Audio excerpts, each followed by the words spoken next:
How are you feeling right now? Yeah, honestly relieved.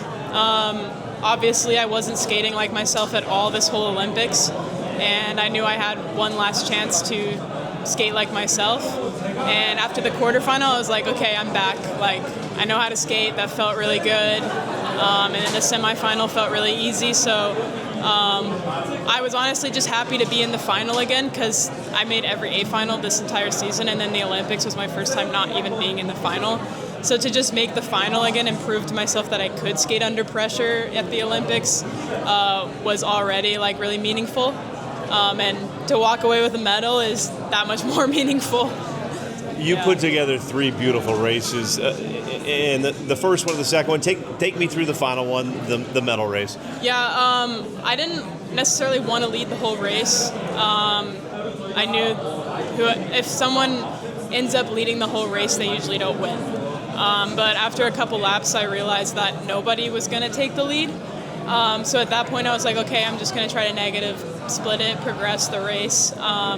And I did that. Obviously, I got tired at the end from leading the whole race. And once I got past, I knew I wouldn't end up winning. But I just wanted to at least try to be on the podium still. And I defended my position and ended up bronze. And that means a lot to me. You know, I came into this games with the goal of being Olympic champion, but this whole games has just been so at that point, I was just like, let's just try to get on the podium, you know?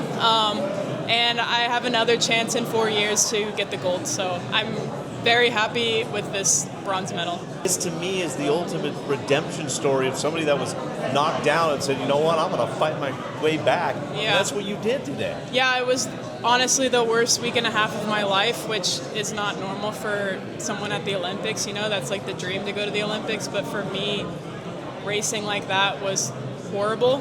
And yeah, this medal just means so much more to me than it would have, because I came from like the depths of hell and came back and was able to skate like myself finally. And yeah, it just proves to me that I can. In my head, I was like, am I not able to skate under the pressure of the Olympics? Because I usually can skate so well at all these international competitions all year round, but for some reason the Olympics just wasn't working out for me.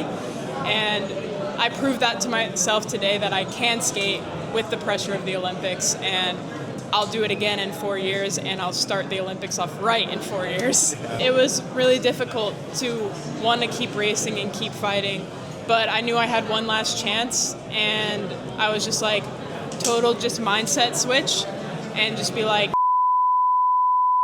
here, I deserve to be on that podium, and I'm going to go for it. And I just like didn't even worry about the whole world watching this time, and I just like kind of treated it like a World Cup almost instead of the Olympics. Makes you better for the future, doesn't it? Did you do anything in the last few days, Corinne, to reset? What were the last few days like? You had that Instagram post, you had a whole lot of response to that. The responses were really amazing and heartfelt. It made me feel like I wasn't a failure, and that everyone just, you know, wants the best for me, and they're not worried about the result. And so that took a lot of pressure off of me. And also, I got to skate on the race ice finally in between racing. Our team had been in the basement so many times in between the 500 and the 1,000. So getting more comfortable and more confident on this ice was specifically really good for my head, because I was like, okay, I can skate and practice on this ice. Now I can race on this ice.